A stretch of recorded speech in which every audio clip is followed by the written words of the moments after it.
Talata voalohany volana novambra roambropolo sy roarivo ateny ny mbala tsara koriany toko lahy sy toko vavy magnasanao agnaraka ny fampiralam-bavantsika hatramin'ny farany amin'ity anio ity. Nisetry ny finoana no anomboantsika ny fampiralam-bavao amin'izao fotoana izao iosakafo tamin'ny fomba ofisialy androany volana novambra ny lasy Irax Camp izay tanterahina magnerana ny FMN. Tanora eo amin'ny 770 no miatrika izany lasy izany. Andeha hoarantsika avy hatrany ny antsipiriam-baovao.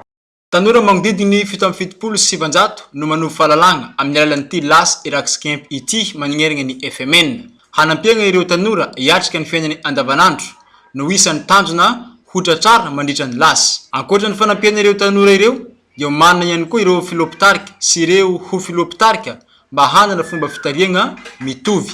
Mitondra ny fagnazavagna ny chef de grande zone chef Matou. Ao agnatin'ny tanteraka ny lasy Irax Camp zay atao aty amin'ny Sakaramba. Ary ao agnatin'ny grande zone moa zay ahitana ny Antsirana, Ambilobe, Agnivorano ary Sirama. Ny tanjony amin'ity Irax Camp zay atao eto Sakaramba ity dia fagnomagnana ny hoavin'ny tanora hiatrika ny fiainana ho tsaratsara kokoa. Ko raha misy ny fahasaroatana zay misy eo amin'ny fiainana dia zavatra efa nandalovana izany ka dia mora ny fanatanterahana izany. Zay moa ny tanjony tsotsotra zay azo ifaritana ity Irax Camp ity zay atao eto Sakaramba. Ny andrasana amin'ny tanora eo amin'ny afaran'ity lasy ity dia tanora vognony hiatriky ny fiainana. Ko na ino ny tranga na satro na mora dia efa vonony mandrakariva amin'izay hiatrena ity fiainana izay hidiavantsika ity. Ary fagnomagnana koa eo anivon'ny ara-panahy satria andalo zava-tsarotro antsika ty eo amin'ny fivavahana zay atao. Ko dia izao ezaka atao amin'ny lasy teknika izao dia ho famaritana ny ezaka zay tsara indrindra ho tanteran'ny tanora amin'ny zavatra hiatreny eo amin'ny fiainana. Mitondra fagnintagna ihany koa ny tegna ho an'ireo tanora izay tsy afaka namonjy ity lasy ity. Natao ity lasy ity ho izy mba indesigny mampitombo ny fahalalàn'ireo tanora ary afaka hiatrika ny fiainany andavanandro. Ny avatra fo izay ampita amin'ny tanora zay tsy nafaka sy ireo mpitarika zay tsy nafaka dia amin'ny magnaraka manao fihezana mafimafy kokoa satria izao lasy ataontsika izao dia tsy indroe miverina fa indray mandeha ihany koa dia ararotiny fotoana zay mba lazontsika hianarana zavatra maromaro mba ahafahantsika tafita eo fiainantsika tsirairay avy amin'ny lafiny ara-panahy sy ny ara-tsaina ary ny ara-batana. Nankasitraka izao etsika ataon'ny tanora adventiste ity ny ben'ny tanàna lefitra ao Sakaramy. Nanambara izy fa ny tanora dia fototry ny hery rehetra ho andrendraina eo anivon'ny fiarahamonina, ny firenena ary eo anivon'ny fiangonana ihany koa. Ara-baiboly maro samihafa no fankahirezana entina hisedrana ny fitsapana velam-pandrika maro ataon'ny Satana. Ianareo zao no ely ny fiangonana, ianareo zao no tatra ny fiangonana, ianareo zao no endrika sy hiaingo ny fiangonana. Mangataka ery avy amin'Andriamanitra isika andresy mandrakariva tsy vozongozona fa hijoro mandra-pahatongavan'i Jesosy Kristy eo amin'ny rano lanitra. Engane mba ataona fanahy maro hiditra amin'izany tanàna masina anandanitra zany.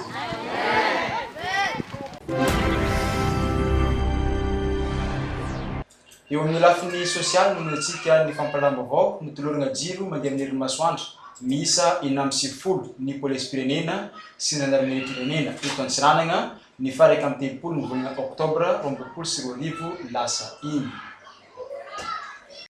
Jiro mandeha amin'ny herin'ny masoandro miisa 450 no natolotry ny ministeran'ny angovo sy ny akoranafo izay nosoloany fitelehavana iraisam-patry ny angovo sy ny akoranafo Antsiranana tena omaly. Jiro miisa 470 ho an'ny polisim-pirenena ary 20 kosa ho an'ny gendarmerie-pirenena eto Antsiranana. Izay tafiditra ao agnatin'ny velorano faharoa nataon'ny filoham-pirenena Andry Rajoely hoy nambarany Hyacinthe Hubert fitsaharana fitalehavana iraisam-patry ny angovo sy ny akoranafo Antsiranana. Izay avy amin'ny ministeran'ny angovo sy akoranafo zay soloan'ny fitalehavam-patry ny angovo sy akoranafo eto Antsiranana dia tonga nanome jiro mandeha amin'ny herin'ny masoandro tamin'ny mpitandro filaminana misy eto an-tampitanana Antsiranana, ny miaramila, ny gendarmerie pirenena ary ny polisy pirenena. Natao ty hetsika ity mba hoentigny agnazavagna ny toeram-piasany ireo mpitandro filaminana antsika reo, satria fantatsika tsara fa raha ao anatin'ny aizina ny mpitandro filaminana miasa dia manahirana ihany.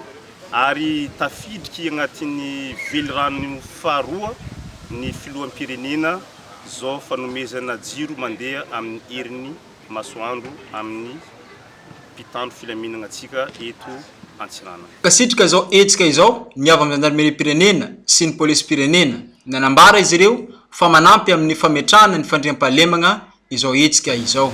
Mampita ny fisaorana amin'ny alalan'ny anaran'ny commandant gendarmerie sy ny secrétaire am-panjakana medity gendarmerie izay solokotena etona ny sirgène Antsiranana izay nisitraka ireto jiro mandeha amin'ny masoandro ireto, anazava ny kazerina izay luisa enina lohatra eto eto amin'ireny vohitry ny fandridiana dingana santatra Mbavarany any ireo araka ny fombanantenana izay nomenanay manantena hitatra hatrany ambanivohitra any, manampy lehibe dia lehibe tokoa amin'ny fametrahana fandriam-pahalemana ny hazavana ka dia maneho fisaorana erapo-eratsaina ny gendarmerie pirenena ary mametoky fambolana mafy sy tandro izany fandriam-pahalemana ho an'ny daholobe izany.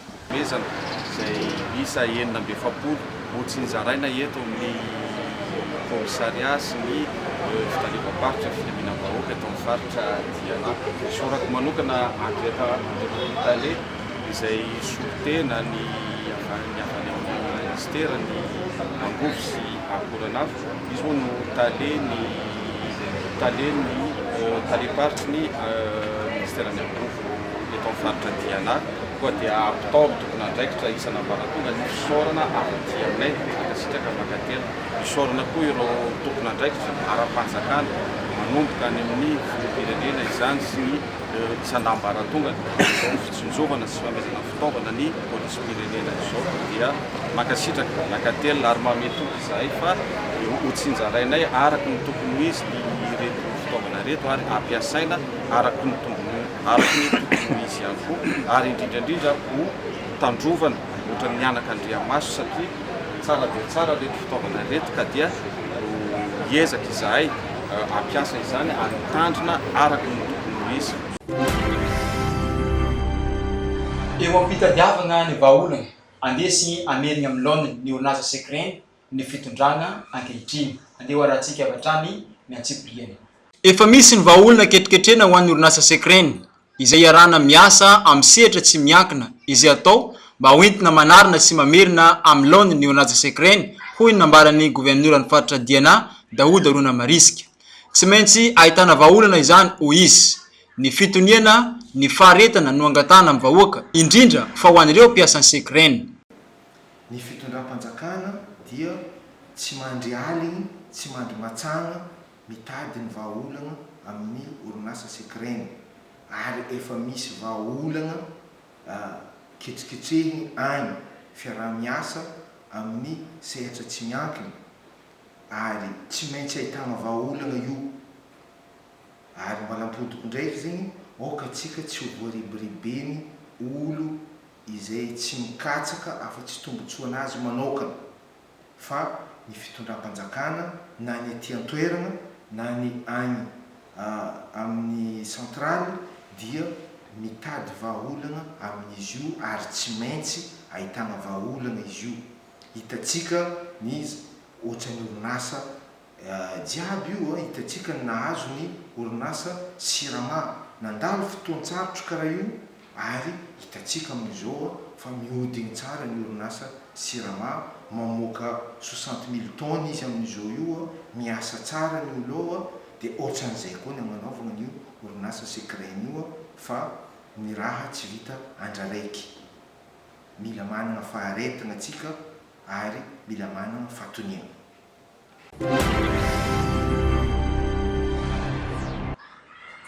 tapitra ny fampalalambavaoantsika tamin'ity androany ity mikasitrika anao nagnaraka zegny hatramin'ny farany ary mikasitrika ihany koa ny teknisianina izay mikajy sy nampita ny feo tagny amin'ny toerana maro samihafa izay nisanao tamin'ity anio ity. Magnano veloma ho amin'ny magnaraka indray veloma tompoko.